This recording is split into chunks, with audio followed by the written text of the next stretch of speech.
Hey guys! So it's been a while since I posted here on YouTube, and I just wanted to pop on and give you guys an update of where I've been and what we've kind of had going on here in the garden.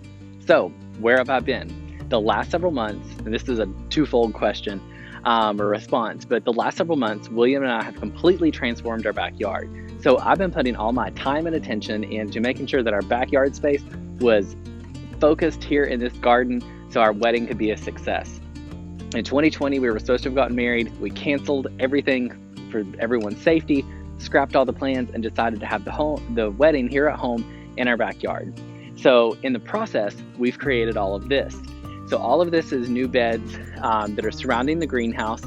If you follow me on Instagram, you are up to date and up to speed on what all has happened here.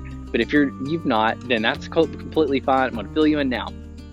So I've taken a sod cutter, and with William's help, a lot of William's help, we've cut in all of these beds completely surrounding the greenhouse and made a parterre. So all of these beds are filled with zinnias, with salvia, marigolds. On either side of the greenhouse, we have a variety of different dahlias. All in all, it's just a pollinator haven. There's pollinators everywhere. We see hummingbirds, butterflies, tons of bees. It's just a lot of fun. Surrounding all of these spaces are boxwood hedges that are Sprinter boxwoods from Proven Winners Color Choice. So I'm really excited to give them their first trim this fall once all of this gets pulled back and pulled out. So I'm really excited about that. Other things that we've had going on that's been part of the reason I've been MIA is that in addition to doing this, we've also added a hillside bed. We've also ended up doing a full hillside bed over here of plantings to do a natural fence. And then our deck is no longer of existence. We completely removed it out and have filled in the entire space with a pea gravel patio. And it has turned out quite lovely, if I do say so myself. So we've completely transformed our space. And with all of that going on, I've just not had time to do videos.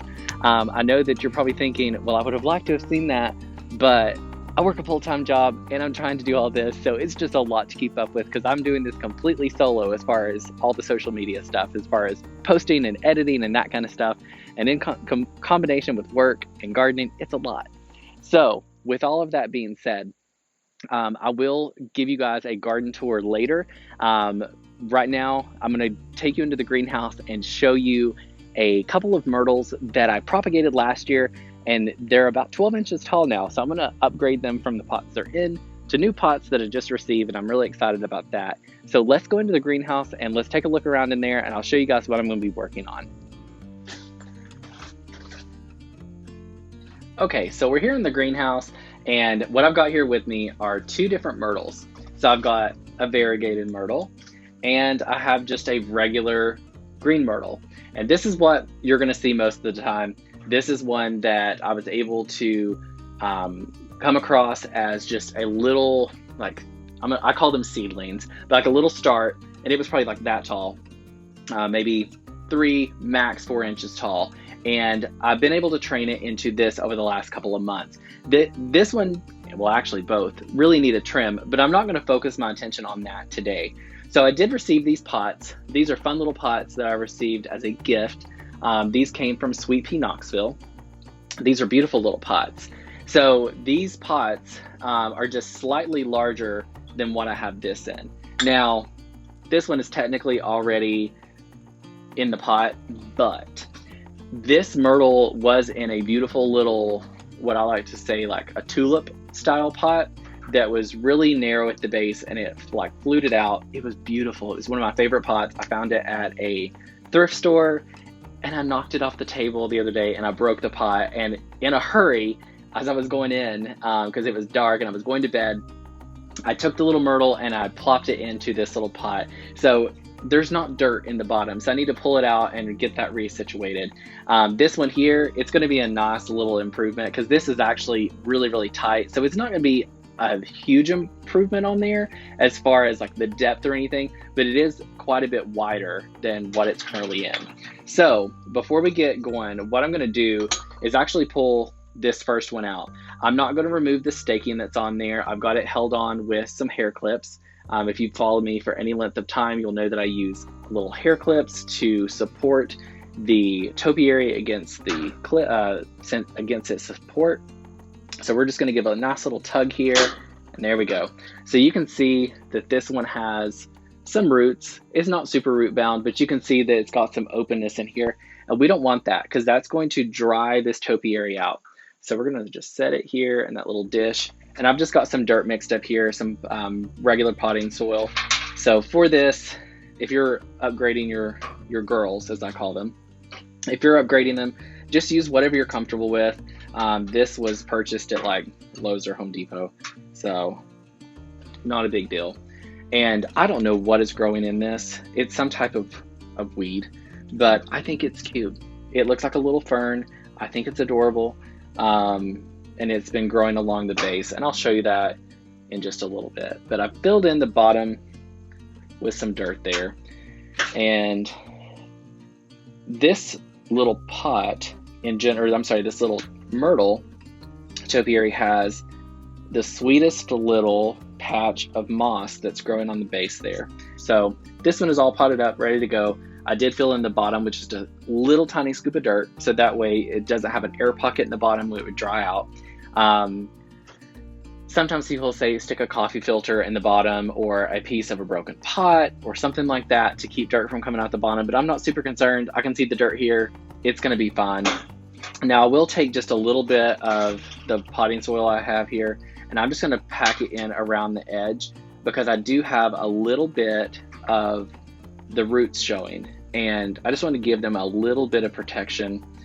I'm not going to leave them in the greenhouse right now. It's a little just too warm. I've not had anything in the greenhouse in quite some time, just because all my attention has been outside. I could have some things living inside of here, but for right now, for what it's worth, it's just not worth it. So just packed a little bit in there and just want to create a place for the roots to kind of compact. So that should take care of that. Now, as long as this is kept well watered, which I keep mine very well watered, the moss will end up continuing to grow out from where it's at, and it will end up taking all the moss to the edge of the pot, which is a very nice look. So this one's all potted up, ready to go. So we're good there. And I've got the little matching water tray. So there's that. So I'll set it back here. And then we'll start on this next one. So this one here is in a ceramic flower pot. And I like this pot. It's a beautiful little blue and white chinoiserie piece. I like it a lot, but with that being said, sometimes look over function is not always the best. So this one, it does keep the plant a little moist, a little bit more so than what I would normally have them. You want to keep these well watered, but you don't want to drown them. You don't want them to get waterlogged.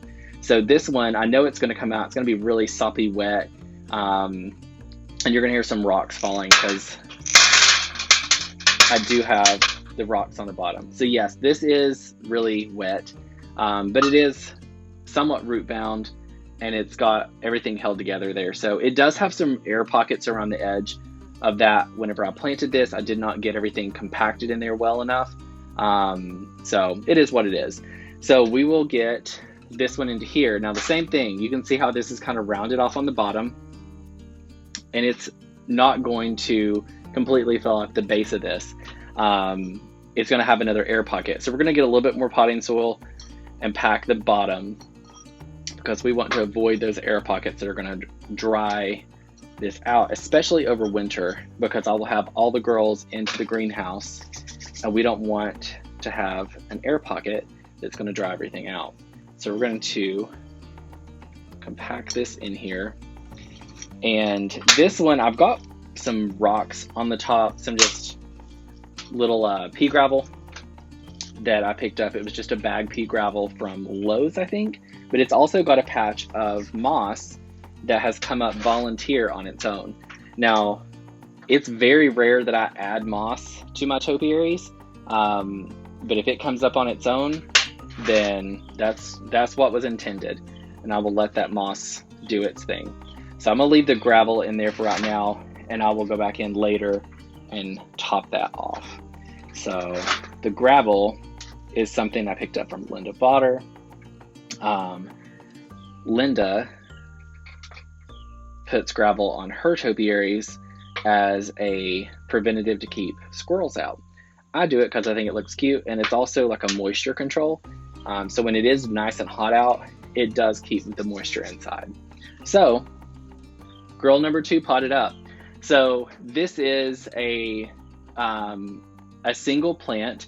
I've got it braided in on top of itself to create the second ball, and I've got another ball that's going to be up here. So this one it's time to be trimmed. So I'll be doing that. I'm waiting a little bit longer. I'm hoping that I can snip some of these and propagate some more off of all of my myrtles before fall hits officially. So that is that.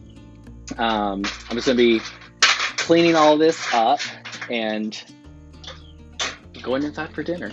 So anyways, that is potting up some myrtles. So I know that I had done a video last fall on propagating myrtles.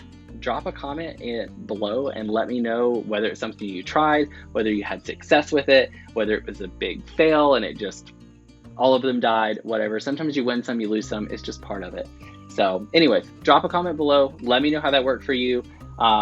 These girls here, I'm gonna leave them as they are for the moment, and I will hopefully give you guys an update once I get them trimmed, and we'll start to see the shape of those little compact spheres starting to form on the base of these little topiaries. So anyways, that is my little update for today. I hope you guys have a great day, and I will be posting another video soon. Hopefully the next one will be a garden tour or a tour of our new patio space. So you guys have a great day and happy gardening.